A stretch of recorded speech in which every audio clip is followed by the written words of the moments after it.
എല്ലാവർക്കും നമസ്കാരം. എല്ലാവർക്കും നമ്മുടെ യൂട്യൂബ് ചാനലായ സ്റ്റഡി ക്ലബ് PSCയിലേക്ക് സ്വാഗതം. അങ്ങനെ നമ്മൾ 6th പാർട്ട് 2 സോഷ്യൽ സയൻസിൽ എത്തി നിൽക്കുകയാണ്. ഇതിന് മുൻപുള്ള ക്ലാസ്സുകളിൽ ഒക്കെ തന്നെ നമ്മുടെ യൂട്യൂബ് ചാനലിൽ അവൈലബിൾ ആണ്.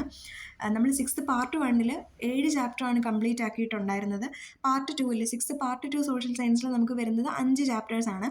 അതിലെ ആദ്യത്തെ ചാപ്റ്ററാണ് ദക്ഷിണേന്ത്യൻ ചരിത്രത്തിലേക്കെന്ന് പറയുന്നത്. അപ്പോൾ നമുക്ക് ഈ ഒരു ചാപ്റ്ററിൽ നമുക്ക് ആവശ്യമായിട്ടുള്ള കണ്ടൻറ്റുകൾ എന്തൊക്കെയാണെന്ന് നോക്കാം. ചാപ്റ്റർ തുടങ്ങുന്നത് തന്നെ കുട്ടികളെ പഠനയാത്ര കൊണ്ടുപോകുന്നതായിട്ട് കാണിച്ചുകൊണ്ടാണ്. അവരെ പഠനയാത്രയ്ക്ക് കൊണ്ടുപോകുന്ന സ്ഥലം അല്ലെങ്കിൽ എവിടെയാണ് കൊണ്ടുപോകുന്നതെന്ന് വെച്ച് കഴിഞ്ഞാൽ മഹാശിലായുഗ സാംസ്കാരിക കേന്ദ്രങ്ങൾ ഒക്കെ പരിചയപ്പെടുത്തിക്കൊണ്ടാണ്. അപ്പോൾ നമുക്കതിൽ വേണ്ട പോയിന്റ്സ് നമുക്കെടുക്കാം. ഇതിൽ ഇവർ ശക്തൻ തമ്പുരാൻ മ്യൂസിയം വിസിറ്റ് ചെയ്തതായിട്ട് പറയുന്നുണ്ട്. തൃശ്ശൂരാണ് എന്നുള്ളത് ഓർത്തിരിക്കുക, അറിയുന്നതാണ്. പിന്നീട് ഒരു യാത്രാ വിവരണം കാണിക്കുന്നുണ്ട് ഒരു കുട്ടിയുടേത്. അതിൽ പറയുന്ന കുറച്ച് പോയിന്റ്സ് വേണം. കുടക്കല്ലുകൾ, തൊപ്പിക്കല്ലുകൾ, മുനിയറകൾ എന്നിവ വിവിധ സ്ഥലങ്ങളിലായിട്ട് ഇവർ കണ്ടു എന്ന് പറയുന്നു. പിന്നീട് ശിലാസ്മാരകങ്ങളും അവയുടെ ശേഖരവും ഇവർ കണ്ടിട്ടുണ്ടായിരുന്നു. അതിൽ തന്നെ ഇത്തരം ശിലാസ്മാരകങ്ങളിൽ നിന്നും ശേഖരിച്ച ഇരുമ്പായുധങ്ങൾ, ഉപകരണങ്ങൾ, പാത്രങ്ങൾ, ആഭരണങ്ങൾ, നാണയങ്ങൾ എന്നിവയെല്ലാം കണ്ടതായി പറയുന്നു.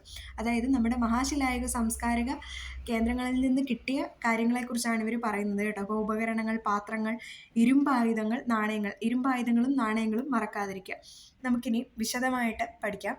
മഹാശിലായുഗം എന്താണെന്ന് ഇവിടെ ഡിഫൈൻ ചെയ്തിട്ടുണ്ട്. കരിങ്കല്ലിലും ചെങ്കല്ലിലും നിർമ്മിച്ച കുടക്കല്ല്, തൊപ്പിക്കല്ല്, മുനിയറകൾ തുടങ്ങിയവയാണ് മഹാശിലാ സ്മാരകങ്ങൾ എന്ന് പറയുന്നത്.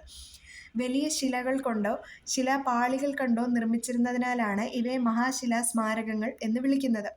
ഇത്തരം ശിലാസ്മാരകങ്ങൾ നിർമ്മിക്കപ്പെട്ട കാലഘട്ടം, ആ ഒരു കാലഘട്ടം അറിയപ്പെടുന്നതാണ് മഹാശിലായുഗം എന്ന് പറയുന്നത്.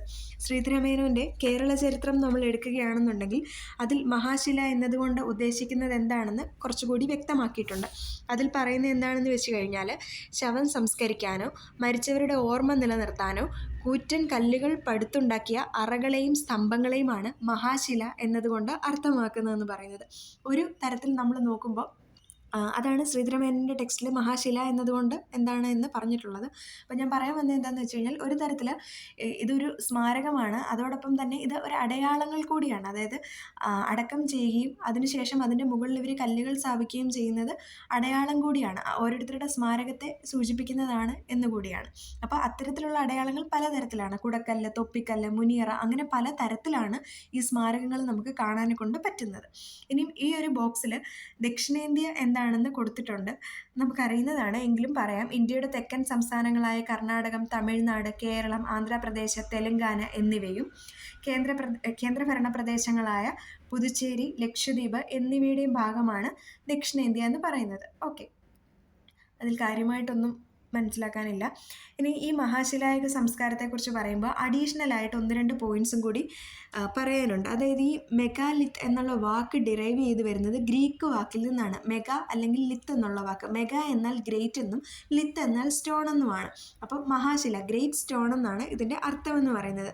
ഇനിയും ഈ ഒരു ടേം ആരാണ് ആദ്യം ഉപയോഗിച്ചതെന്ന് വെച്ച് കഴിഞ്ഞാൽ ബ്രിട്ടീഷ് ആൻറ്റിക്യൂറിയൻ ആയിട്ടുണ്ടായിരുന്ന അൽജോൺ ഹെർബർട്ട് എന്ന ആളാണ്. ഞാൻ സ്പെല്ലിംഗ് ഇവിടെ എഴുതി കാണിക്കാം.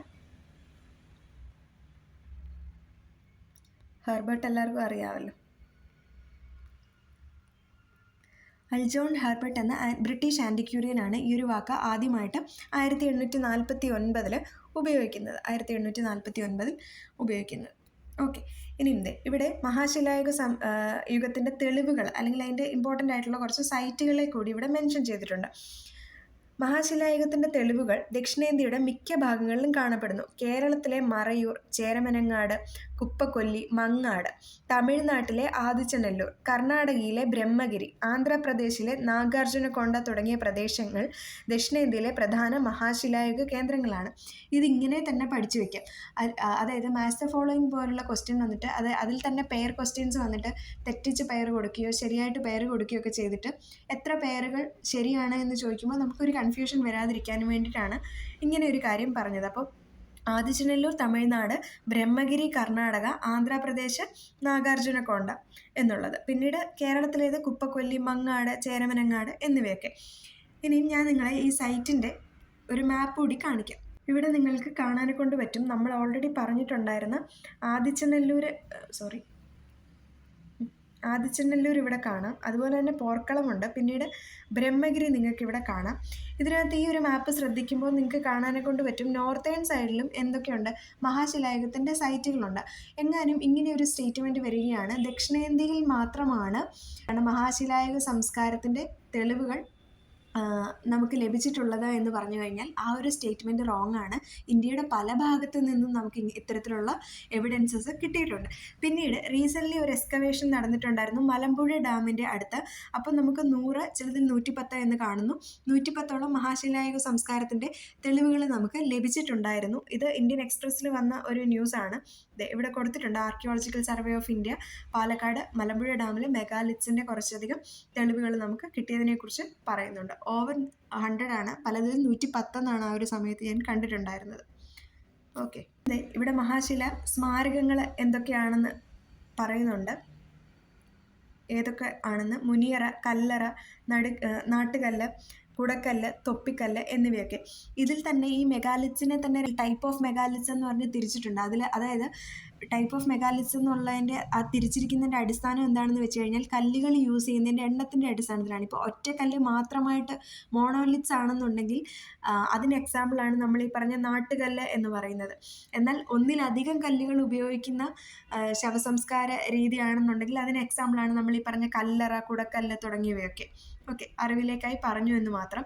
ഇനി മഹാശിലായുഗ സ്മാരകങ്ങൾ പ്രാചീനകാല ശവസംസ്കാര രീതിയുമായി ബന്ധപ്പെട്ടിരിക്കുന്നു. മൃതശരീരാവശിഷ്ടങ്ങൾ അടക്കം ചെയ്യുന്നതിനാണ് ഇത്തരം ശിലാസ്മാരകങ്ങൾ നിർമ്മിച്ചിരുന്നത്. എന്തിനാണ്? മൃതശരീരാവശിഷ്ടങ്ങൾ അടക്കം ചെയ്യുന്നതിന്.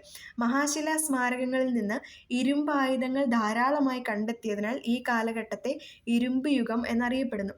കുറച്ച് ഓപ്ഷൻസ് തന്നിട്ട് ചിലപ്പോൾ പറയാം താഴെ തന്നിട്ടുള്ളതിൽ ഏതാണ് ഇരുമ്പ് യുഗമെന്ന് അറിയപ്പെടുന്നത്. അപ്പോൾ നമ്മുടെ മഹാശിലായുഗമാണെന്ന് ഓർത്തിരിക്കുക. ഇനി ശരീരാവശിഷ്ടങ്ങൾക്കൊപ്പം തന്നെ അവരുപയോഗിച്ചിരുന്ന ആഭരണങ്ങൾ, ആയുധങ്ങൾ, ഉപകരണങ്ങൾ, പാത്രങ്ങൾ, നാണയങ്ങൾ എന്നിവയും മഹാശിലാ സ്മാരകങ്ങളിൽ നിന്ന് കണ്ടെത്തിയിട്ടുണ്ട്. അപ്പോൾ നാണയങ്ങളും നമ്മൾ കണ്ടെത്തിയിട്ടുണ്ട്. ഇരുമ്പ് ഉപകരണങ്ങളുണ്ടെന്ന് നമുക്കിപ്പോൾ തന്നെ ഓൾറെഡി മനസ്സിലാക്കുകയും ചെയ്തിട്ടുണ്ടായിരുന്നു. ഇനി ഇവിടെ കുട്ടികൾക്ക് ചെയ്യാനൊരു ടാസ്ക് കൊടുത്തിട്ടുണ്ട്. നമുക്ക് ഓൾറെഡി നമ്മൾ പഠിച്ചതാണ്, നമുക്ക് നോക്കാം. പ്രധാനപ്പെട്ട സ്മാരക കേന്ദ്രങ്ങൾ ഏതൊക്കെയായിരുന്നു? തമിഴ്നാട്ടിലെ ആദിച്ചനെല്ലൂർ, ആന്ധ്രാപ്രദേശിലെ നാഗാർജുനക്കൊണ്ട, കർണാടകയിലെ ഏതായിരുന്നു? ബ്രഹ്മഗിരി നമ്മൾ പറഞ്ഞു. ദക്ഷിണേന്ത്യയിലെ പ്രധാന മഹാശിലാ സ്മാരകങ്ങൾ ഏതൊക്കെയായിരുന്നു? കുടക്കല്ല്, തൊപ്പിക്കല്ല്, നടുക്കല്ല് തുടങ്ങിയവ നമ്മൾ പറഞ്ഞു.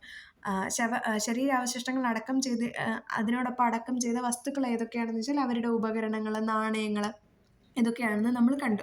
ഇനി നമ്മളിവിടെ പറഞ്ഞു മഹാശിലാ സ്മാരകങ്ങൾ പ്രാചീന കാലത്തെ ശവസംസ്കാര രീതിയുമായി ബന്ധപ്പെട്ടിരിക്കുന്നത്. പൊതുവെ ആർക്കിയോളജിസ്റ്റുകളൊക്കെ നമ്മളുടെ പഴയകാല സംസ്കാരങ്ങളെക്കുറിച്ച് പഠിക്കുമ്പോൾ അവിടുത്തെ ശവസംസ്കാര രീതികളെ പലതായി തിരിക്കുന്നതായിട്ട് കാണാം. അതിൽ പ്രധാനപ്പെട്ടതാണ് പ്രൈമറി എന്നും സെക്കൻഡറി എന്നും തിരിച്ചിട്ടുള്ള ശവസംസ്കാര രീതികൾ. പ്രൈമറി അല്ലെങ്കിൽ സമ്പൂർണ്ണ ശവസംസ്കാര രീതി എന്നും പറയും, സെക്കൻഡറി അല്ലെങ്കിൽ ഭാഗിക ശവസംസ്കാര രീതി എന്നും പറയും. എന്താണ് സമ്പൂർണ്ണം, ഭാഗികം എന്നുള്ളത് നോക്കാം. സമ്പൂർണ്ണ ശവസംസ്കാര രീതി എന്ന് പറഞ്ഞു കഴിഞ്ഞാൽ ഒരാൾ മരിച്ചതിന് ശേഷം അവരുടെ ബോഡിയോ അല്ലെങ്കിൽ അസ്ഥിപഞ്ജരമോ വീടിൻ്റെ തറയിൽ, ഇതിപ്പോൾ ഞാൻ മഹാശിലായുഗ സംസ്കാരത്തിൻ്റെ കോണ്ടെക്സ്റ്റിലാണ് കേട്ടോ പറയുന്നത്, വീടിൻ്റെ തറയിൽ അധികം ആഴമില്ലാത്ത കുഴിയെടുത്ത് അതിലടക്കം ചെയ്യുന്നതാണ് സമ്പൂർണ്ണ ശവസംസ്കാര രീതി എന്ന് പറയുന്നത്. എന്നാൽ ഭാഗിക ശവസംസ്കാര രീതി എന്ന് പറയുന്നത് ഈ ഒരാൾ മരിച്ചു കഴിഞ്ഞിട്ട് അവരുടെ ബോഡി ജീർണിക്കാനെ കൊണ്ട് സമയം കൊടുക്കും. അങ്ങനെ ജീർണിക്കുകയോ അല്ലെങ്കിൽ ദഹിപ്പിക്കുകയോ ചെയ്യും. അതിനുശേഷം അവരുടെ അസ്ഥികളെടുത്ത് അത് മാത്രമായിട്ട് ഈ അറകളിലൊക്കെ തന്നെ നിക്ഷേപിക്കും, അടക്കം ചെയ്യും. ആ രീതിയാണ് ഭാഗിക ശവസംസ്കാര രീതി എന്ന് പറയുന്നത്. അപ്പോൾ മഹാശിലായുഗ സംസ്കാരം ഇതിൽ ഏതാണ് ഫോളോ ചെയ്തതെന്ന് ചോദിച്ചു കഴിഞ്ഞാൽ ഇത് രണ്ടും മഹാശിലായുഗ സംസ്കാരത്തിൽ നമുക്ക് കാണാൻ കഴിയുമെന്നുള്ളതൊന്ന് ഓർക്കണേ. ഇനി ദക്ഷിണേന്ത്യയിലെ ഇരുമ്പ് യുഗം എന്ന് പറഞ്ഞിട്ട് ഇവിടെ കൊടുത്തിട്ടുണ്ട്. ഇത് തമിഴ്നാട്ടിലെ ആദിച്ചനെല്ലൂരിൽ നിന്ന് നമ്മൾ കണ്ടെത്തിയ ഇരുമ്പായുധങ്ങളാണ്. ഇരുമ്പ് കൊണ്ട് നിർമ്മിച്ച കത്തി, വാൾ, അരിവാൾ, കുന്തമുന, മുക്കാലിപീഠം, വിളക്കുകൾ മുതലായവ ഇതിൽ ഉൾപ്പെടുന്നു. ഇരുമ്പിൻ്റെ ഉപയോഗം മഹാശിലായുഗത്തിലെ കാർഷിക പുരോഗതിക്ക് സഹായകമായി. ഭക്ഷണ ശേഖരത്തിൽ നിന്നും ഭക്ഷ്യോൽപാദനത്തിലേക്ക് പുരോഗമിച്ച ഒരു ജനതയുടെ നിർമ്മിതിയാണ് മഹാശിലാ സംസ്കാരം. ഇവിടെ നിന്ന് നമുക്ക് എന്ത് മനസ്സിലാക്കാം?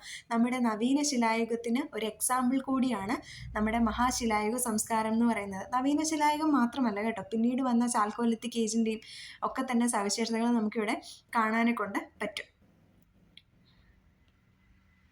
ഈ ഒരു ഏരിയ എന്നുള്ള ഒരു ക്വസ്റ്റ്യൻ കൂടെ നമുക്ക് ചെയ്തിട്ട് ബാക്കി ഭാഗത്തിലേക്ക് പോകാം. ഇത് KS ക്വസ്റ്റ്യൻ ആയിരുന്നു കേട്ടോ 2019 in Kerala the megaliths are burial sites. Iron objects and pottery are the main items found from megalithic burials in Kerala. Pattanam is a megalithic burial site. Pattanam excavations കേട്ടിട്ടുണ്ടല്ലോ. അപ്പോൾ ഇതിനകത്ത് ക്വസ്റ്റ്യൻ എന്താണെന്ന് വെച്ച് കഴിഞ്ഞാൽ നോട്ട് കറക്റ്റ് ആണ്, തെറ്റായിട്ടുള്ളത് കണ്ടെത്താനാണ് ചോദിച്ചേക്കുന്നത്. ഇപ്പോൾ ഓപ്ഷൻസ് 1 only, 1, 2 and 3 only എന്നിവയാണ്. അപ്പോൾ തെറ്റിയത് ഏതാണെന്നാണ് ചോദിച്ചേക്കുന്നത്. തെറ്റിയത് ഏതാണെന്ന് വെച്ച് കഴിഞ്ഞാൽ നിങ്ങൾക്ക് ഓൾറെഡി ചിലപ്പോൾ കിട്ടിയിട്ടുണ്ടായിരിക്കും. പട്ടണം എന്നുള്ളതാണ് തെറ്റ്. പട്ടണം എക്സ്കവേഷൻ മെയിനായിട്ട് ട്രേഡ്, പോർട്ട് അങ്ങനെയുള്ള കുറച്ച് കാര്യങ്ങളാണ് പട്ടണം എക്സ്കവേഷൻസിലും മെയിനായിട്ട് നോക്കുന്നത്. മറ്റത് രണ്ടും ശരിയാണ്, നമ്മൾ ഓൾറെഡി കണ്ടു. പോട്ടറി ഉണ്ട്, പോട്ടറിയിൽ മെയിനായിട്ട് എടുത്തു പറയുന്നത് ബ്ലാക്ക് ആൻഡ് റെഡ് വെയർ, കറുപ്പും ചുവപ്പും നിറത്തിലുള്ള മൺപാത്രങ്ങൾ നമുക്ക് കൂടുതലായിട്ട് ഇവിടെ നിന്ന് കിട്ടിയിട്ടുണ്ട്. പിന്നീട് ആദ്യത്തേത് in Kerala megaliths are burial site എന്നുള്ളതും ശരിയായിട്ടുള്ള, അത് രണ്ടും ശരിയാണ്. പട്ടണം എക്സ്കവേഷൻ്റെ കാര്യമാണ് തെറ്റായിട്ടുണ്ടായിരുന്നത്. അതുപോലെ തന്നെ നമ്മൾ റീസെൻ്റ്ലി കുറച്ച് കേട്ടിട്ടുള്ളതാണ് തമിഴ്നാട്ടിലെ കീഴടി എക്സ്കവേഷനെ കുറിച്ച്, അല്ലെങ്കിൽ കീഴടി എക്സ്കവേഷനെ കുറിച്ച്. അത് എന്തുമായിട്ടാണ്? സംഘം സെറ്റിൽമെൻറ്റ്സിനെ കുറിച്ചാണ് കീഴടി എക്സ്കവേഷൻ മെയിനായിട്ട് പഠിക്കുന്നത്, അല്ലെങ്കിൽ അതുമായിട്ട് ബന്ധപ്പെട്ടതാണെന്ന് കൂടി ഒന്ന് ഓർത്തിരിക്കുക. ഇനി നമ്മൾ ദക്ഷിണേന്ത്യയിലെ രാഷ്ട്ര രൂപീകരണം എന്നുള്ള ഭാഗത്തിലേക്കാണ് നമ്മൾ പോകുന്നത്. ചോള, ചേര, പാണ്ഡ്യർ, മൂവേന്തർ അങ്ങനെയുള്ളൊരു ഭാഗത്തിലേക്ക് നമ്മൾ പോകുന്നത്. ഓക്കെ, ഇനി ദക്ഷിണേന്ത്യൻ പ്രദേശം പ്രാചീന കാലത്ത് തമിഴകം എന്ന പേരിലാണ് അറിയപ്പെട്ടിരുന്നത്. പ്രാചീന തമിഴകത്തെക്കുറിച്ച് വിവരങ്ങൾ ലഭിക്കുന്ന പ്രധാന ചരിത്ര സ്രോതസ്സുകളാണ് പഴന്തമിഴ് പാട്ടുകൾ, നാണയങ്ങൾ, സഞ്ചാരക്കുറിപ്പുകൾ, ലിഖിതങ്ങൾ എന്നിവ. ഏറ്റവും കൂടുതൽ വിവരങ്ങൾ നമുക്ക് ലഭിക്കുന്നത് പഴന്തമിഴ് പാട്ടുകളിൽ നിന്നാണ്, അതിൽ തന്നെ സംഘസാഹിത്യ കൃതികൾ. ഓക്കെ, അതായത് പഴന്തമിഴ് പാട്ടുകളുടെ സമാഹാരമായ സംഘസാഹിത്യ കൃതികളിൽ നിന്ന്. ഇതിലെ പുറനാനൂറിലെ ഒരു സാഹിത്യത്തിലെ വരികൾ കൊടുത്തിട്ടുണ്ട്. അതിൻ്റെ അർത്ഥം എന്താണെന്ന് ഇവിടെ കൊടുത്തിട്ടുണ്ട്, അത് നോക്കാം. എല്ലാം നമ്മുടെ നാട് തന്നെയാണ്, എല്ലാവരും നമ്മുടെ സഹോദരങ്ങളാണ്, തിന്മയോ നന്മയോ ഒന്നും തന്നെ മറ്റുള്ളവരിൽ നിന്ന് നമുക്ക് ലഭിക്കുന്നതല്ല. പുറനാനൂറിലുള്ള വരികളാണ് ഇതിൽ കൊടുത്തിട്ടുള്ളത്. ഇനിയും സംഘം കൃതികളെക്കുറിച്ച് ഇവിടെ ഒരു ബോക്സിൽ മെൻഷൻ ചെയ്യുന്നുണ്ട്. സംഘം കൃതികളെ പൊതുവിൽ അകംപാട്ടുകളെന്നും പുറം പാട്ടുകളെന്നും രണ്ടായി തിരിച്ചിട്ടുണ്ട്. കുടുംബ ജീവിതത്തെയും സാമൂഹിക ജീവിതത്തെയും പരാമർശിക്കുന്നവയാണ് അകംപാട്ടുകൾ. സാമ്പത്തികവും രാഷ്ട്രീയവും സൈനികവുമായ ജീവിതത്തെ പരാമർശിക്കുന്നവയാണ് പുറംപാട്ടുകൾ. നമുക്ക് അകം പുറം എന്നുള്ളത് തന്നെയാണ് ഇവിടെ. അതായത് കുറച്ചും കൂടി കുടുംബം പോലെയുള്ള അകത്തുള്ള കാര്യങ്ങളെക്കുറിച്ചാണ് അകനാനൂറ് പറയുന്നത്. പുറത്തുള്ള രാഷ്ട്രീയം സാമ്പത്തികം പോലെയുള്ള കാര്യത്തെക്കുറിച്ച് പുറനാനൂറ് പറയുന്നു. ഇതുമായിട്ട് ബന്ധപ്പെട്ടിട്ടുള്ള ഒരു അഡീഷണൽ പോയിന്റും കൂടി പറയാം. അകനാനൂറെന്ന് പറയുന്നത് കൂടുതലും ഫീമെയിൽ ഡൊമിനേറ്റഡ് ആയിട്ടുള്ളതും പുറനാനൂറെന്ന് പറയുന്നത് മെയിൽ ഡൊമിനേറ്റഡ് ആയിട്ടുള്ളതുമാണ് എന്ന് ഒന്ന് ഓർത്തിരിക്കുക. ഓക്കെ, അകനാനൂറ് ഫീമെയിലും പുറനാനൂറ് മെയിൽ ഡൊമിനേറ്റഡുമാണ് എന്നുള്ളതൊന്ന് ഓർത്തിരിക്കുക. ഇനി നമുക്ക് ഇവിടെ കുറച്ചും കൂടി കാര്യങ്ങൾ നോക്കാം. സംഘസാഹിത്യകൃതിയായ പുറനാനൂറിലെ വരികളാണ് മുകളിൽ നൽകിയിരിക്കുന്നത്. മധുര കേന്ദ്രമാക്കി പ്രവർത്തിച്ചിരുന്ന തമിഴ് കവികളുടെ കൂട്ടമായിരുന്നു സംഘങ്ങൾ. ഈ സംഘങ്ങൾ അന്നത്തെ ഗായകരുടെ പാട്ടുകൾ ശേഖരിച്ച് സൂക്ഷിച്ചിരുന്നു. അതിനാൽ ഈ പാട്ടുകൾ സംഘം കൃതികൾ എന്നും ഈ കാലത്തെ സംഘകാലം എന്നും വിശേഷിപ്പിക്കുന്നു. പുറനാനൂറ് പോലെ നിരവധി സാഹിത്യകൃതികൾ സംഘകാലഘട്ടത്തിൽ രചിക്കപ്പെട്ടിരുന്നു. ഓക്കെ, ഇവിടെ കുറച്ച് പ്രധാനപ്പെട്ട സംഘകൃതികൾ കൊടുത്തിട്ടുണ്ട്. കുറുന്തൊകൈ, നற்றிணை, പതിറ്റുപത്ത്, അകനാനൂറ് തുടങ്ങിയവ. ഇനി അതുപോലെ തന്നെ ഞാൻ കുറച്ച് അഡീഷണൽ പോയിൻറ്റ്സും കൂടി പറയാം. നിങ്ങളിവിടെ ഒരു പോയിൻ്റ് ഞാൻ പറഞ്ഞു ശ്രദ്ധിച്ചിരുന്നു. മധുര കേന്ദ്രമാക്കി പ്രവർത്തിച്ചിരുന്ന തമിഴ് കവികളുടെ ഒരു കൂട്ടമായിരുന്നു സംഘങ്ങൾ എന്ന് പറയുന്നത്. അതായത് 3 സംഘം മൊത്തത്തിൽ നടന്നിട്ടുണ്ടായിരുന്നു. ഓരോ സംഘവും ഓരോ സ്ഥലത്ത് വെച്ച് നടന്നു എന്നുള്ളതാണ്. ഫസ്റ്റ് സംഘം എന്ന് പറയുന്നത് മധുരയിലാണ് വെച്ച് നടന്നിട്ടുണ്ടായിരുന്നത്. പക്ഷേ ഇതിനെക്കുറിച്ച് നമുക്ക് കൂടുതൽ റെക്കോർഡ്സ് ഒന്നും ഇവിടെ നിന്ന് ഇല്ല. ഇത് ദൈവങ്ങളും സേജസും ഒക്കെയാണ് ഇതിൽ പാർട്ടിസിപ്പേറ്റ് ചെയ്തതെന്നാണ് പറയപ്പെടുന്നത്. പിന്നെ സെക്കൻഡ് സംഘം നടക്കുന്നതെന്ന് പറഞ്ഞു കഴിഞ്ഞാൽ കപടപുരം എന്ന സ്ഥലത്താണ്. കപടപുരം.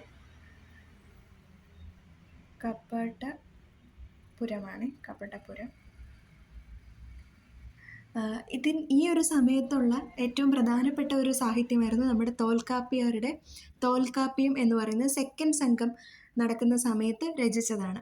ഇനി തേർഡ് സംഘം നടക്കുന്നത് മധുരയിലാണ്. ഫസ്റ്റ് സംഘം നടക്കുന്നതും മധുരയിലാണ്, തേർഡ് നടക്കുന്നതും മധുരയിലാണ്, സെക്കൻഡാണ് കപടപുരത്ത് നടന്നത്. ഇതിൽ തേർഡ് എന്ന് പറയുന്നത് മധുരയിൽ നടക്കുന്നു. ഈ ഒരു കാലഘട്ടത്തിലാണ് എട്ടുതൊകയും അതുപോലെ തന്നെ പതിറ്റുപാട്ട് തുടങ്ങിയവയൊക്കെ എഴുതുന്നത് ഈ ഒരു തേർഡ് സംഘത്തിൻ്റെ സമയത്താണ്. ഇനി ഇതിൽ താഴേക്ക് വരുമ്പോൾ സംഘസാഹിത്യ കൃതികൾക്ക് പുറമെ പ്രാചീന തമിഴകത്തെക്കുറിച്ച് വിവരം ലഭിക്കുന്ന മറ്റ് തമിഴ് സാഹിത്യ കൃതികളാണ് തിരുക്കുറൽ, ചിലപ്പതികാരം, മണിമേഖല എന്നിവ. ഇവിടെ ഒരു കൺഫ്യൂഷൻ വരരുത്. തിരുക്കുറലും ചിലപ്പതികാരവും സംഘസാഹിത്യങ്ങളല്ലേ എന്നുള്ളത്. അത് ക്ലാസിക്കൽ സംഘ കാലഘട്ടത്തിൽ എഴുതുന്നതല്ല. പോസ്റ്റ് സംഘം പീരീഡ് അല്ലെങ്കിൽ ലേറ്റർ സംഘം പീരീഡ് എന്നൊക്കെയാണ് നമ്മളിതിനെ പൊതുവെ പറയുന്നത്. അപ്പോൾ ഈ സമയത്താണ് ഈ മണിമേഖലയും ചിലപ്പതികാരവും ഒക്കെ വരുന്നത്. മണിമേഖലയും ചിലപ്പതികാരവും ഒക്കെ നമ്മുടെ 5 ഗ്രേറ്റ് എപ്പിക്സിൻ്റെ ഭാഗമാണ്. അതായത് ഐംപെരും കാപ്യം എന്ന് പറയും. ഐംപെരും കാപ്യം 5 ഗ്രേറ്റ് എപ്പിക്സ് എന്ന് പറയും. അപ്പോൾ ഏതൊക്കെയാണ് 5 ഗ്രേറ്റ് എപ്പിക്സ് എന്നും കൂടി നമുക്ക് നോക്കാം.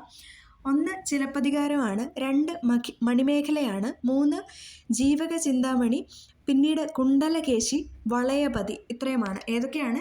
ചിലപ്പതികാരം, മണിമേഖല, ജീവക ചിന്താമണി, കുണ്ടലകേശി, വളയപതി എന്നിവയാണ്. ഓക്കെ, ഇവിടെ തിരുക്കുറൽ കൊണ്ട് അങ്ങനെ വിചാരിക്കരുതേ.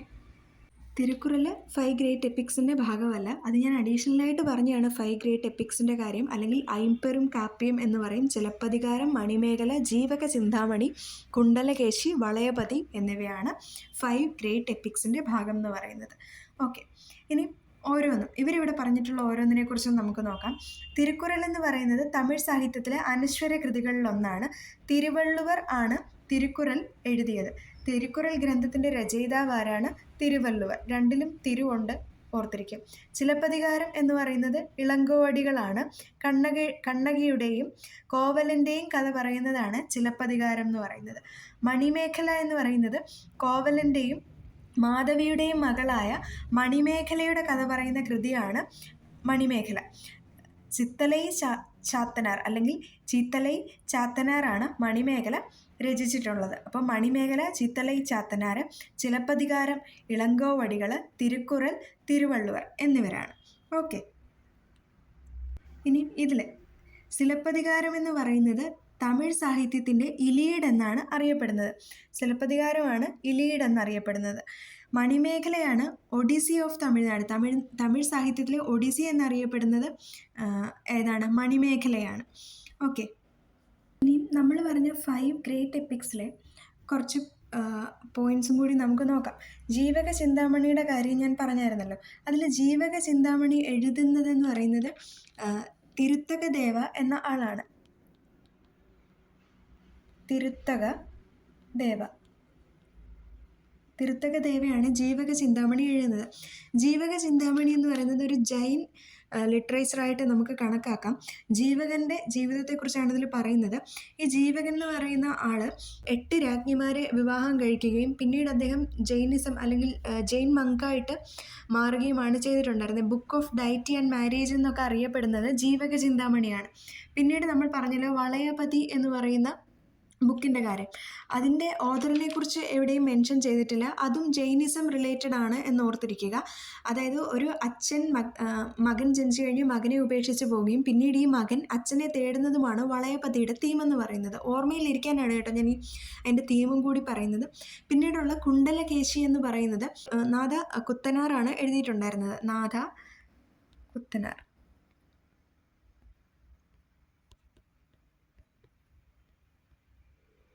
കുത്തനാരുടെയാണ് കുണ്ടലകേശി എന്ന് പറയുന്നത്. ഇവിടെ ഒരു കാര്യം ശ്രദ്ധിച്ചിരിക്കണം. ഈ കുണ്ടലകേശി എന്ന് പറയുന്നത് ബുദ്ധിസം റിലേറ്റഡ് ആണ്.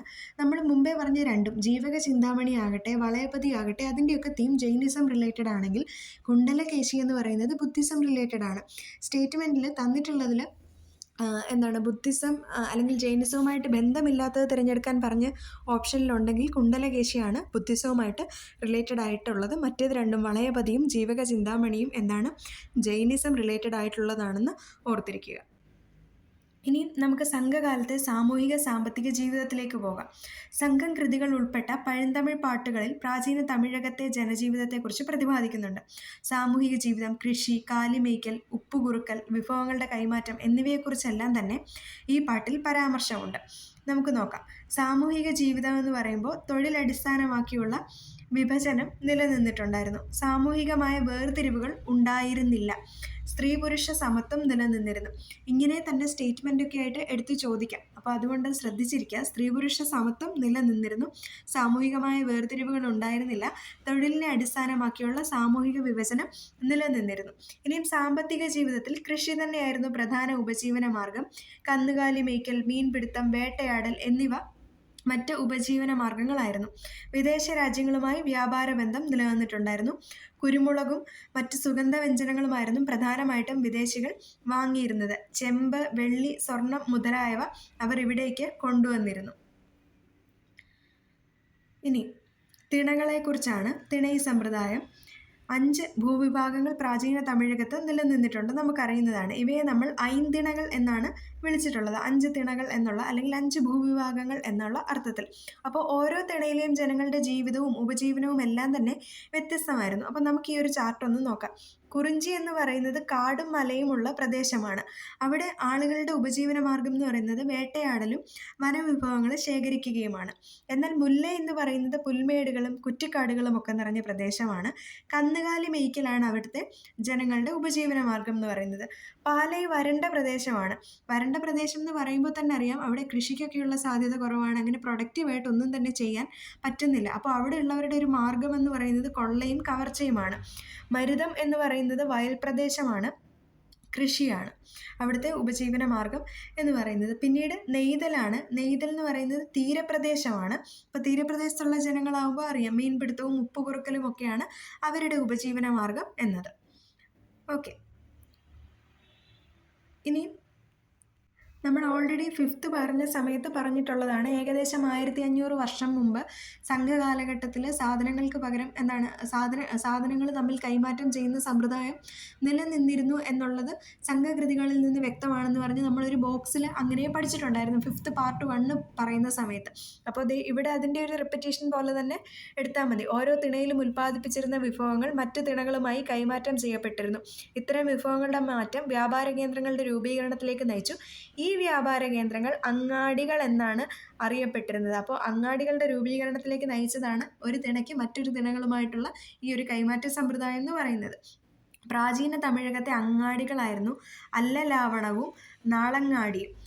ഈ ടേം തന്നിട്ട് ഇതെന്തിനെയാണ് ഉദ്ദേശിക്കുന്നതെന്ന് ചോദിച്ചിട്ട് ഓപ്ഷനിൽ പലതും തരാമല്ലോ. അപ്പോൾ അങ്ങനെ വരുമ്പോൾ അല്ലലാവണവും നാളങ്ങാടിയും അങ്ങാടിയാണ് ഉദ്ദേശിക്കുന്നതെന്ന് നമുക്ക് മനസ്സിലാക്കാം. അങ്ങാടിയാണെന്നുള്ളത് നമുക്ക് അറിയാം. അപ്പോൾ അല്ലലാവണം അന്തിച്ചന്തയും നാളങ്ങാടി പകൽ ചന്തയുമായിരുന്നു. അല്ലലാവണം അന്തിച്ചന്തയും അതുപോലെ തന്നെ നാളങ്ങാടി പകൽ ചന്തയുമായിരുന്നു. തിണകളിലെ ദൈനംദിന ആവശ്യങ്ങൾക്കുള്ള സാധനങ്ങൾ ഇവിടെ കൈമാറ്റം ചെയ്തിരുന്നു. അപ്പോൾ ഈ 2 ടേം എന്താണെങ്കിലും മറക്കാതെ ഓർത്തിരിക്കുക. അല്ലലാവണം, നാളങ്ങാടി. അല്ലലാവണം എന്ന് പറയുന്നത് അന്തിച്ചന്തയായിരുന്നു. നാളങ്ങാടി എന്ന് പറയുന്നത് പകൽ ചന്തയായിരുന്നു. ഓക്കെ, അപ്പോൾ എന്താണ് ഇവിടുത്തെ അങ്ങാടിയുടെ രൂപീകരണത്തിലേക്ക് നയിച്ചത്? ഈ തിണകൾ തമ്മിലുള്ള സാധനങ്ങൾ പരസ്പരം കൈമാറ്റം ചെയ്യുന്ന രീതിയായിരുന്നു. ഇനി നമുക്ക് ഇവിടുത്തെ രാഷ്ട്രീയ വ്യവസ്ഥയിലേക്ക് പോകാം. രാഷ്ട്രീയ വ്യവസ്ഥയിലേക്ക് പോകുമ്പോൾ മൂവേന്തന്മാരുടെ ഭരണം നമുക്കറിയാം അല്ലേ? അല്ലെങ്കിൽ മൂവരശർ എന്ന് അറിയപ്പെട്ടിരുന്നു. ചേര, ചോള, പാണ്ഡ്യ. ഇവരുടെ അധികാര പദവി അറിയപ്പെട്ടിരുന്നതാണ്, രാജാക്കന്മാർ അറിയപ്പെട്ടതാണ് എന്ത്? കോ, കോൻ, കടുംകോ എന്നറിയപ്പെട്ടത്. ഇങ്ങനെയും ചോദിക്കാം, കോ, കോൻ, കടുംകോ. ആ ടേമൊക്കെ കാണുമ്പം എന്തിനെയാണ്? രാജാവിനെയാണെന്നുള്ളത് നമ്മൾ മനസ്സിലാക്കണം, മറന്നു പോകാതെ. ഓക്കെ, ഇനിയും ഇവിടെ ഒരു ടാസ്ക് കൊടുത്തിട്ടുണ്ട്, മൂവേന്തരും തലസ്ഥാനവും എന്ന് പറഞ്ഞിട്ട്. നമുക്കത് ചെയ്യാം. ഓക്കെ, ഇതിൽ ആദ്യം നമുക്ക് ചോള എടുക്കാം. ചോളയുടെ തലസ്ഥാനം എന്ന് പറയുന്നത് ഉറയൂറാണ്. ചോളയുടെ തലസ്ഥാനം എന്ന് പറയുന്നത്. അതായത് മോഡേൺ തിരുച്ചിറപ്പള്ളിക്ക് അടുത്താണ് ഈ ഉറയൂർ എന്ന് പറയുന്നത്. ഇവരുടെ ട്രേഡിൻ്റെ അല്ലെങ്കിൽ ഇവരുടെ പ്രധാനപ്പെട്ട പോർട്ടാണ് കാവേരി പൂമ്പട്ടണം അല്ലെങ്കിൽ പൂഹാർ എന്ന് പറയുന്നത്. ചോളരുടെ കാവേരി പൂമ്പട്ടണം അല്ലെങ്കിൽ പൂഹാറാണ് അവരുടെ പ്രധാനപ്പെട്ട പോർട്ട് സിറ്റി എന്ന് പറയുന്നത്. ലേറ്റർ ചോളാസ് ഉണ്ടല്ലോ, ലേറ്റർ ചോള, അവരുടെ ക്യാപിറ്റൽ ആണെന്നുണ്ടെങ്കിൽ തഞ്ചാവൂരാണ്. നമ്മൾ പൊതുവെ ചോളരുടെ ക്യാപിറ്റൽ ഏതാണെന്ന് ചോദിക്കുകയാണെങ്കിൽ നമ്മൾ ഉറയൂറാണ്. ലേറ്റർ ചോള എന്നെങ്ങാണ് എടുത്ത് ചോദിച്ചാലോ എന്ന് കരുതിയാണ് ഞാൻ എടുത്തു പറഞ്ഞത്. അത് തഞ്ചാവൂരാണ്. ചേരരുടെ കാര്യം പറയുകയാണെന്നുണ്ടെങ്കിൽ വഞ്ചി അല്ലെങ്കിൽ കാരൂർ അല്ലെങ്കിൽ വഞ്ചി എന്ന് നമ്മൾ പറയും. അതാണ് അവരുടെ തലസ്ഥാനം എന്ന് പറയുന്നത്. ചേരരുടെ വഞ്ചി അല്ലെങ്കിൽ കാരൂർ എന്ന് പറയും. കാരൂറാണ് അവരുടെ തലസ്ഥാനം എന്ന് പറയുന്നത്. മുസിരിയാണ് ഇവരുടെ സീപോർട്ടായിട്ട് വരുന്നത്. ഇമ്പോർട്ടൻ്റ് ആയിട്ടുള്ള പോർട്ട് മുസിരിയാണ്. പാണ്ഡ്യരുടെ അറിയാം, പാണ്ഡ്യരുടേത് മധുരയാണ്. ഇനി ലേറ്റർ പാണ്ഡ്യരുടേതാണെങ്കിൽ തെങ്കാശിയാണ്. അല്ലാതെ പൊതുവെ ആണെന്നുണ്ടെങ്കിൽ പാണ്ഡ്യാസിൻ്റെ തലസ്ഥാനം മധുരയാണ്. ഇനിയും ഇത് കൂടാതെ നമുക്ക് അഡീഷണലായിട്ട് ഒരു കോളം കൂടി പഠിക്കാം. അതായത് സിമ്പിൾസ് ഓഫ് മൂവേന്തർ എന്ന് നമ്മൾ പറയും. ഓരോ ആളുകൾക്കും, അതായത് ചേരർക്കാണെങ്കിലും ചോളർക്കാണെങ്കിലും പാണ്ഡ്യർക്കാണെന്നുണ്ടെങ്കിലും ഒക്കെ തന്നെ അവരുടേതായിട്ടുള്ള സിമ്പിൾസ് ഉണ്ടായിരുന്നു, അല്ലെങ്കിൽ ചിഹ്നങ്ങളുണ്ടായിരുന്നു. അപ്പോൾ അതെന്തൊക്കെയാണെന്ന് നമുക്ക് നോക്കാം. അപ്പം ചേരരുടെ ആണെന്നുണ്ടെങ്കിൽ അമ്പും വില്ലുമാണ് അവരുടെ ചിഹ്നം എന്ന് പറയുന്നത്. ചേരരുടെ എന്താണ്? അമ്പും വില്ലുമാണ്. ചോളരുടെ ആണെന്നുണ്ടെങ്കിൽ ടൈഗറാണ്. രണ്ട് മത്സ്യങ്ങളുടെ ചിഹ്നം വരുന്നത് പാണ്ഡ്യർക്കാണ്. ചോളരുടെയാണ് ടൈഗർ. ചേരരുടെ എന്താണ്? ബോ ആൻഡ് ആരോ ആണ് എന്നുള്ളത്. ഓക്കെ. ഇനിയും ഇവർ കൂട്ടായിട്ട്, അല്ലെങ്കിൽ ഇവർക്കൊരു കളക്റ്റീവ് റോയൽ സിമ്പിൾസ് ഉണ്ട്. അതായത് സ്പെസിഫിക് ആയിട്ടല്ല, ചേര, ചോള, പാണ്ഡ്യ അങ്ങനെ സ്പെസിഫിക് ആയിട്ടല്ല, കളക്റ്റീവായിട്ട് പറയാറുണ്ട്. കളക്റ്റീവായിട്ടെന്ന് പറയുമ്പോൾ ഇപ്പോൾ ഡ്രം എന്ന് പറയുന്നത് എന്തിനെയാണ് ഉദ്ദേശിക്കുന്നതെന്ന് വെച്ച് കഴിഞ്ഞാൽ യുദ്ധസമയത്തുള്ള രാജകീയ വിളംബരത്തെയാണ് ഡ്രം സൂചിപ്പിക്കുന്നത്. പിന്നെ വെൺകുടൈ അല്ലെങ്കിൽ വൈറ്റ് അംബർലയുണ്ട്. വെൺകുടൈ എന്ന് പറയുന്നത് കിങ്ങിൻ്റെ ഇമ്പീരിയൽ സ്റ്റാറ്റസ് അല്ലെങ്കിൽ പവറിനെ സൂചിപ്പിക്കുന്നതാണ് വെൺകുടൈ എന്ന് പറയുന്നത്. ഓക്കെ, ഇത്രയും ക്ലിയർ ആണെന്ന് വിചാരിക്കുന്നു. ഓക്കെ. ഇനി സംഘകാലത്തിൻ്റെ ശേഷം ചേരരുടെ നിയന്ത്രണത്തിന് കീഴിലുണ്ടായിരുന്ന പ്രദേശങ്ങൾ പിന്നീട് ആരുടെ ഭരണത്തിൻ്റെ കീഴിലായി? പിൽക്കാലത്ത് പെരുമാക്കന്മാരുടെ ഭരണത്തിന് കീഴിലായി. അപ്പോൾ ആരുടെ നിയന്ത്രണത്തിലുള്ള പ്രദേശങ്ങളാണ് പിൽക്കാലത്ത് പെരുമാക്കന്മാരുടെ അല്ലെങ്കിൽ മഹോദയപുരത്തിൻ്റെ ഭരണത്തിലേക്ക് വന്നിട്ടുണ്ടായിരുന്നതെന്ന് ചോദിച്ചു കഴിഞ്ഞാൽ, അല്ലെങ്കിൽ പെരുമാളുടെ ഭരണത്തിൻ്റെ കീഴിലേക്ക് വന്നതെന്ന് ചോദിച്ചു കഴിഞ്ഞാൽ അത് ചേരരുടെ നിയന്ത്രണത്തിന് കീഴിലായ പ്രദേശങ്ങളാണ് എന്നുള്ളത് മറന്നു പോകരുത്. ഇനി മഹോദയപുരത്തെ പെരുമാക്കൾ അവരുടെ ഭരണത്തിലേക്ക് നമുക്ക് പോകാം. CE 9-ാം നൂറ്റാണ്ടിൽ ഇന്നത്തെ കൊടുങ്ങല്ലൂരിനടുത്തുള്ള മഹോദയപുരം അല്ലെങ്കിൽ മകോദൈ കേന്ദ്രമാക്കി പെരുമാൾ ഭരണം സ്ഥാപിക്കപ്പെട്ടു. പെരുമാക്കൾ പിൽക്കാല ചേരർ എന്ന് അറിയപ്പെട്ടു. അപ്പോൾ പിൽക്കാല ചേരർ എന്നറിയപ്പെട്ടത് ആരാണ്? മഹോദയപുരത്തെ പെരുമാക്കളാണ്. സ്റ്റേറ്റ്മെൻറ്റിൽ വേറെ എന്തെങ്കിലും ഒക്കെ ആക്കി തന്നാലും തെറ്റിക്കരുതേ. പിൽക്കാല ചേരർ എന്നറിയപ്പെട്ടത് മഹോദയപുരത്തെ പെരുമാക്കളാണ്. ഇവിടുത്തെ രാജാക്കന്മാർ പെരുമാൾ, ചേരമാൻ, കുലശേഖര എന്നിങ്ങനെയുള്ള സ്ഥാനപ്പേരുകൾ സ്വീകരിച്ചു. ഏതൊക്കെയാണ്? പെരുമാൾ, ചേരമാൻ, കുലശേഖര എന്നിങ്ങനെയുള്ള സ്ഥാനപ്പേരുകൾ സ്വീകരിച്ചു. ഇനി മഹോദയപുരം CE 9-ാം നൂറ്റാണ്ട് മുതൽ 12-ാം നൂറ്റാണ്ടിൻ്റെ തുടക്കം വരെ ഭരണം നടത്തിയിരുന്ന പെരുമാക്കന്മാരുടെ തലസ്ഥാനമായിരുന്നു മഹോദയപുരം. അപ്പോൾ പെരുമാക്കളുടെ തലസ്ഥാനം ഏതാണ്? മഹോദയപുരം. പെരുമാൾസ് ഓഫ് മഹോദയപുരം എന്നാണല്ലോ നമ്മൾ പറയുന്നത്. ഇനി വിജ്ഞാനത്തിൻ്റെയും സംസ്കാരത്തിൻ്റെയും പ്രമുഖ കേന്ദ്രം എന്ന നിലയിൽ ദക്ഷിണേന്ത്യയിലെങ്ങും പ്രസിദ്ധമായിരുന്നു മഹോദയപുരം. രാമരാജശേഖരൻ, സ്ഥാണുരവി, ഇന്ദുക്കോത, ഭാസ്കര രവി എന്നിവർ ഇവിടുത്തെ പ്രധാന ഭരണാധികാരികളാണ്. നമ്മൾ കേട്ട് പരിചയമുള്ള പേരുകൾ തന്നെയാണ്. ഇനി പെരുമാൾ ഭരണത്തെക്കുറിച്ച് നമുക്ക് നോക്കാം. പെരുമാൾ ഭരണകാലത്ത് രാജ്യത്തെ നാടുകളായി തിരിച്ചിട്ടുണ്ടായിരുന്നു. നാടുകളെ പിന്നീട് എന്താക്കി? ദേശങ്ങളായിട്ട് തിരിച്ചു. ദേശങ്ങളെ എന്താക്കി? കരകളായിട്ട് വിഭജിച്ചു. നാടുകളുടെ ഭരണം ആരാണ് നോക്കിയിരുന്നത്? നാടുകളുടെ ഭരണം നാടുവാഴികൾ, ദേശങ്ങളുടെ ഭരണം ദേശവാഴികളും ആണ്. ദേശവാഴികൾ ജനകീയ സ്വഭാവമുള്ള ദേശക്കൂട്ടങ്ങളുടെ നിയന്ത്രണത്തിലാണ് ഭരണം നടത്തിയിട്ടുണ്ടായിരുന്നത്. കരകളുടെ ഭരണം നിർവഹിച്ചിരുന്ന പഞ്ചായത്തുകളാണ്. അപ്പോൾ ഭരണത്തിൽ ഏറ്റവും ഉയർന്ന സ്ഥാനം ആർക്കാണ്? സ്വാഭാവികമായിട്ടും പെരുമാൾക്കാണ്. അപ്പോൾ എന്തൊക്കെയാണ്? നാടുകളെ ദേശങ്ങളായിട്ട്, ദേശങ്ങളെ കരകളായിട്ട്. നാടുകളുടെ ഭരണം നാടുവാഴി, ദേശങ്ങളുടെ ഭരണം ദേശവാഴി. ദേശവാഴികൾ ആരുടെ ഭരണത്തിൻ്റെ നിയന്ത്രണത്തിലാണ്? ദേശക്കൂട്ടങ്ങളുടെ നിയന്ത്രണത്തിൽ. കരകളുടെ ഭരണം പഞ്ചായത്തുകൾക്കും ആയിരുന്നു. ഓക്കെ, ഇവിടെ ഉണ്ട്. ഇനിയും ഇവരുടെ സാമ്പത്തിക പുരോഗതിയെക്കുറിച്ച് പറയുമ്പോൾ ശക്തമായൊരു സാമ്പത്തിക അടിത്തറ ഇവർക്കുണ്ടായിരുന്നു. വാണിജ്യവും കൃഷിയുമൊക്കെ അഭിവൃദ്ധി പ്രാപിച്ചിട്ടുണ്ടായിരുന്നു. വിദേശ രാജ്യങ്ങളുമായിട്ടുള്ള സുഗന്ധവ്യഞ്ജന വ്യാപാരവും തുറമുഖം വഴി ലഭിച്ചിരുന്ന ചുങ്കവും അല്ലെങ്കിൽ നികുതിയും ഇവരുടെ സാമ്പത്തിക മാറ്റങ്ങൾക്ക് കാരണമായി. ദക്ഷിണേന്ത്യയിൽ ആകമാനം നിലവിലുണ്ടായിരുന്ന അഞ്ചുവണ്ണം, മണിഗ്രാമം, വളഞ്ചിയാർ, നാനാദേശികൾ തുടങ്ങിയ കച്ചവട സംഘം അല്ലെങ്കിൽ ഗിൽഡുകൾ തുടങ്ങിയവരുടെ വാണിജ്യ പ്രവർത്തനം ഈ മേഖലയുടെ സാമ്പത്തിക പുരോഗതിക്ക് സഹായകമായി. ഓക്കെ. ഇനിയും ഇവരുടെ സാംസ്കാരിക ജീവിതത്തെക്കുറിച്ച് നമ്മൾ നോക്കുകയാണെങ്കിൽ കാർഷിക ഗ്രാമങ്ങളുടെ കേന്ദ്രം എന്ന നിലയിൽ ക്ഷേത്രങ്ങൾ സാംസ്കാരിക ജീവിതത്തിൻ്റെ പ്രധാന സ്ഥാപനമായി മാറി. അപ്പോൾ ക്ഷേത്രങ്ങൾ ജീവിതത്തിൻ്റെ പ്രധാന സ്ഥാപനമായി മാറി. ജാതി വ്യവസ്ഥ രൂപം കൊണ്ടു. ജനനം മുതൽ ഒരേ തൊഴിൽ തന്നെ ഓരോരുത്തരും പരമ്പരാഗതമായി ചെയ്തു വന്നതിനാൽ ജാതി വ്യവസ്ഥ രൂപപ്പെട്ടു. വാസ്തുവിദ്യ, ശില്പകല, ചിത്രകല, നൃത്തം, സംഗീതം എന്നിങ്ങനെ വിവിധ കലകൾ ക്ഷേത്രങ്ങൾ കേന്ദ്രീകരിച്ച് വികാസം പ്രാപിച്ചു. ഇമ്പോർട്ടൻ്റ് ആണ് അനുഷ്ഠാന കലകളായ കൂത്തും കൂടിയാട്ടവും ഈ കാലയളവിൽ വികാസം പ്രാപിച്ചതാണ്. ഏത് കാലയളവ്? പെരുമാക്കരുടെ കാലയളവിൽ അല്ലെങ്കിൽ വികാസം പ്രാപിച്ചതാണ് എന്തെന്ന് പറയുന്നത് ഈ കൂത്തും കൂടിയാട്ടവും. ഇവിടെ ചിത്രങ്ങൾ ഉൾപ്പെടെയുണ്ട്. 12-ാം നൂറ്റാണ്ടിൻ്റെ ആരംഭത്തോടെ പെരുമാക്കന്മാരുടെ ഭരണം ശിഥിലമായി. എപ്പോഴാണ്? 12-ാം നൂറ്റാണ്ടിൽ ഇവരുടെ ഭരണം ശിഥിലമാകുന്നു. അതോടെ അവരുടെ ഭരണത്തിന് കീഴിലുണ്ടായിരുന്ന പ്രദേശങ്ങളുടെ രാഷ്ട്രീയ ഐക്യം നഷ്ടപ്പെട്ടു. തുടർന്ന് പെരുമാക്കന്മാരുടെ ഭാഗമായിരുന്ന പല നാടുകളും സ്വതന്ത്രമായി. അങ്ങനെ നാടുവാഴി സ്വരൂപങ്ങളിലേക്ക് നമ്മൾ പോവുകയാണ്. പെരുമാക്കന്മാരുടെ ഭാഗമായിരുന്ന നാടുകൾ പിൽക്കാലത്ത് നാടുവാഴികളുടെ കീഴിൽ നാടുവാഴി സ്വരൂപങ്ങളെന്ന് അറിയപ്പെട്ടിരുന്നു. അപ്പോൾ നാടുവാഴികൾ എന്തായി? നാടുവാഴി സ്വരൂപങ്ങളായി മാറി. മരുമക്കത്തായ സമ്പ്രദായം അനുസരിച്ച് നിലനിന്നിരുന്ന സ്വയംഭരണ പ്രദേശങ്ങളായിരുന്നു സ്വരൂപങ്ങൾ. അപ്പോൾ സ്വരൂപങ്ങൾ എന്താണ്? മരുമക്കത്തായം ബേസ് ചെയ്ത് നിലനിന്നിരുന്ന സ്വയംഭരണ പ്രദേശങ്ങൾ. ഇവിടെ മക്കത്തായവും മരുമക്കത്തായവും എന്താണെന്നൊരു ബോക്സിൽ കൊടുത്തിട്ടുണ്ട്. പണ്ട് കാലത്ത് കേരളത്തിൽ നിലനിന്നിരുന്ന പിന്തുടർച്ച അവകാശ രീതികളാണ് മക്കത്തായവും മരുമക്കത്തായവും. പിന്തുടർച്ച അവകാശം പിതാവിൽ നിന്ന് മക്കൾക്ക് കൈമാറ്റം ചെയ്യുന്ന രീതി മക്കത്തായം. എന്നാൽ പിന്തുടർച്ച അവകാശം സഹോദരിയുടെ പുത്രന്മാർക്ക് കൈമാറ്റം ചെയ്യുന്ന രീതി മരുമക്കത്തായം. അപ്പോൾ മരുമക്കത്തായ സമ്പ്രദായം അനുസരിച്ച് നിലനിന്നിരുന്നതാണ് സ്വരൂപങ്ങൾ എന്ന് പറയുന്നത്. അപ്പോൾ മരുമക്കത്തായത്തെ അടിസ്ഥാനമാക്കിയ കൂട്ടുകുടുംബങ്ങളായിരുന്നു സ്വരൂപങ്ങളെ നിയന്ത്രിച്ചിരുന്നത്. ഇനി പ്രധാനപ്പെട്ട സ്വരൂപങ്ങളെല്ലാം നമുക്ക് നോക്കാം. കേരള ഹിസ്റ്ററിയിൽ ഇമ്പോർട്ടൻ്റ് ആണ്. നാടുവാഴി സ്വരൂപങ്ങളിൽ പ്രധാനപ്പെട്ടവയായിരുന്നു കോലത്തുനാട്, അല്ലെങ്കിൽ കോലത്തുനാടാണ് കണ്ണൂർ, നെടിയിരുപ്പ് അതാണ് കോഴിക്കോട്, പെരുമ്പടപ്പ് സ്വരൂപമാണ് കൊച്ചി, തൃപ്പാപ്പൂരാണ് വേണാട് എന്നിവ. നാടുവാഴി ഭരണത്തിൻ്റെ വ്യാപനത്തോടെ ജന്മി സമ്പ്രദായം വ്യാപകമായി. മധ്യകാല കേരളത്തിലെ സാമൂഹിക, സാമ്പത്തിക, രാഷ്ട്രീയ വ്യവസ്ഥകളെ നിയന്ത്രിച്ചിരുന്ന സംവിധാനമായിരുന്നു ജന്മി സമ്പ്രദായം എന്ന് പറയുന്നത്. ജന്മി സമ്പ്രദായത്തിൻ്റെ വ്യാപനത്തിൻ്റെ ഫലമായാണ് നാടുവാഴി സ്വരൂപങ്ങൾ ഉയർന്നു വന്നതും. ഓക്കെ, ഇവിടെ മാപ്പുണ്ട്. കോലത്തുനാട്, നെടിയിരുപ്പ്, പെരുമ്പടപ്പ്, തൃപ്പാപ്പൂർ നിങ്ങൾക്കിവിടെ കാണാനെ കൊണ്ടുപറ്റും. ഓക്കെ, ഇനി ഓരോ സ്വരൂപത്തെക്കുറിച്ചുമുള്ള ഡീറ്റെയിലിങ്സ് ഉണ്ട്. കോലത്തുനാട് കണ്ണൂർ കേന്ദ്രമാക്കി ഭരണം, ഭരണാധികാരി കോലത്തിരി.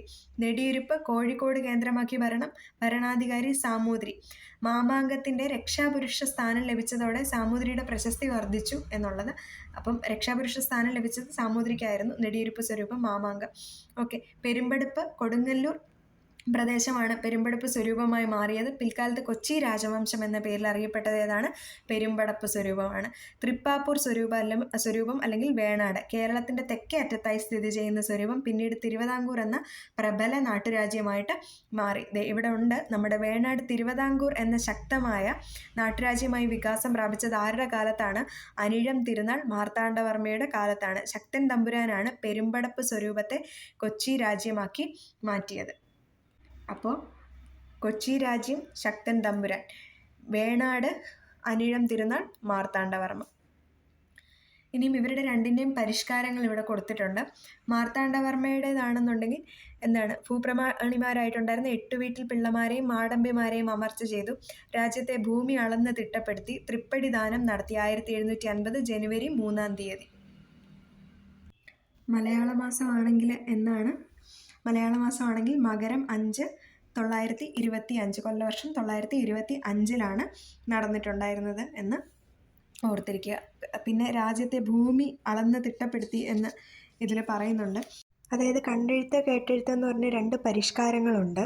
കണ്ടെഴുത്ത് എന്ന് പറയുന്നത് ക്ഷേത്രക്കണക്കുകൾ കൃത്യമായി സൂക്ഷിച്ചിട്ടില്ലെന്നും നിലങ്ങളിൽ നിന്ന് പിരിഞ്ഞു കിട്ടേണ്ട തുക ശരിയായി ശേഖരിച്ചിട്ടില്ലെന്നും മനസ്സിലാക്കിയ മാർത്താണ്ഡവർമ്മ കൊണ്ടുവന്ന ഭൂസർവേയാണ് കണ്ടെഴുത്ത്. അപ്പം കണ്ടെഴുത്ത് എന്ന് പറയുന്നത് ആരുടേതാണ്? മാർത്താണ്ഡവർമ്മയുടേതാണ്. കേട്ടെഴുത്താണ് ശക്തൻ തമ്പുരാൻ്റേത്. ഓക്കെ, കേട്ടെഴുത്ത് ശക്തൻ തമ്പുരാൻ്റേത്, കണ്ടെഴുത്ത് മാർത്താണ്ഡവർമ്മ. ഓക്കെ, ഇനി ശക്തൻ തമ്പുരാനാണെങ്കിലും നാടുവാഴികളെ അമർച്ച ചെയ്തു, വാണിജ്യ കേന്ദ്രങ്ങൾ ആരംഭിച്ചു, തൃശ്ശൂർ പൂരത്തിന് തുടക്കം കുറിച്ചു. ഓക്കെ, പിന്നീട് ഇവിടെ മാമാങ്കത്തെക്കുറിച്ച് പറയുന്നുണ്ട്. ഭാരതപ്പുഴയുടെ തീരത്ത് തിരുനാവായിൽ 12 വർഷത്തിലൊരിക്കൽ കൊണ്ടാടിയിരുന്ന ഉത്സവമാണ് മാമാങ്കം. വള്ളുവനാട്ടിലെ ഭരണാധികാരിയായിരുന്ന വള്ളുവ കോനാതിരിയിൽ നിന്നും മാമാങ്കത്തിൻ്റെ രക്ഷാപുരുഷ സ്ഥാനം പിൽക്കാലത്ത് ആർക്ക് കിട്ടി? സാമൂതിരി പിടിച്ചെടുക്കുകയാണ് ചെയ്തിട്ടുണ്ടായിരുന്നത്. ഇവിടെ തൃപ്പടി ദാനത്തെക്കുറിച്ച് പറയുന്നുണ്ട്. നമ്മൾ വർഷം പറഞ്ഞതാണ്. തിരുവിതാംകൂറിൻ്റെ കുലദൈവമായിരുന്ന ശ്രീ പത്മനാഭന് തൻ്റെ അധികാരത്തിൻ്റെ അടയാളമായ ഉടയാൾ അടിയറ വെച്ച് അദ്ദേഹം പത്മനാഭദാസനായി മാറിയതാണ് തൃപ്പടി ദാനം എന്നറിയപ്പെടുന്നത്. അതിരുകവിഞ്ഞ ഭൂപ്രഭുത്വ ഭീഷണിയെ നേരിടുന്നതിന് വേണ്ടി മാർത്താണ്ഡവർമ്മ തിരുവിതാംകൂർ ഭരണത്തിൽ വരുത്തിയ മാറ്റത്തിൻ്റെ ഭാഗമായിരുന്നു ഇത്. കാരണം തൻ്റെ ഭൂമികളെല്ലാം ദൈവത്തിന് സമർപ്പിച്ചു കഴിഞ്ഞാൽ അതിൻ്റെ മുകളിൽ പിന്നീട് തർക്കം വരില്ലല്ലോ. അപ്പോൾ അതിന് ചെയ്ത മറ്റൊരു തന്ത്രം കൂടിയായിരുന്നു ഇത് എന്ന് പറയുന്നത്. പിന്നീട് ഇദ്ദേഹത്തിൻ്റെ സമയത്താണ് മുറജപം, ഭദ്രദീപം തുടങ്ങിയവയൊക്കെ ആഘോഷിക്കപ്പെടുന്നത്, അല്ലെങ്കിൽ അതിനെ വീണ്ടെടുക്കുകയും ഒക്കെ ചെയ്തിട്ടുണ്ടായിരുന്നത് എന്നും നമ്മൾ കണ്ടതാണ്.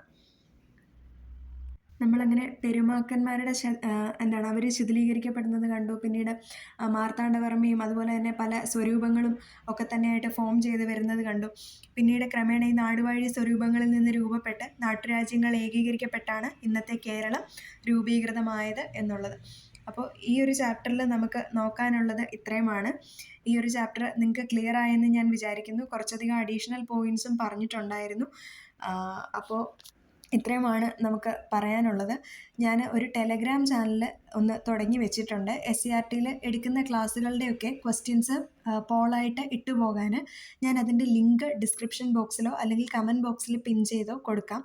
അപ്പോൾ ആദ്യം മുതൽ നമ്മൾ എടുത്തതിൻ്റേത് ഞാൻ ഇട്ടിട്ട് വരുന്നതേ ഉള്ളൂ. അപ്പോൾ നിങ്ങൾക്ക് താല്പര്യം ഉണ്ടെന്നുണ്ടെങ്കിൽ അതിൽ ജോയിൻ ചെയ്യാം. അപ്പോൾ ഒരു റിവിഷൻ പോലെ ക്വസ്റ്റ്യൻസും കൂടി പ്രാക്ടീസ് ചെയ്ത് പോകാൻ പറ്റുമല്ലോ. അപ്പോൾ നമുക്ക് ഇന്നത്തെ ക്ലാസ് ഇവിടെ അവസാനിപ്പിക്കാം. അടുത്ത ചാപ്റ്ററും അടുത്ത ക്ലാസ്സുമായിട്ട് അടുത്ത വീഡിയോയിൽ കാണാം. ബൈ.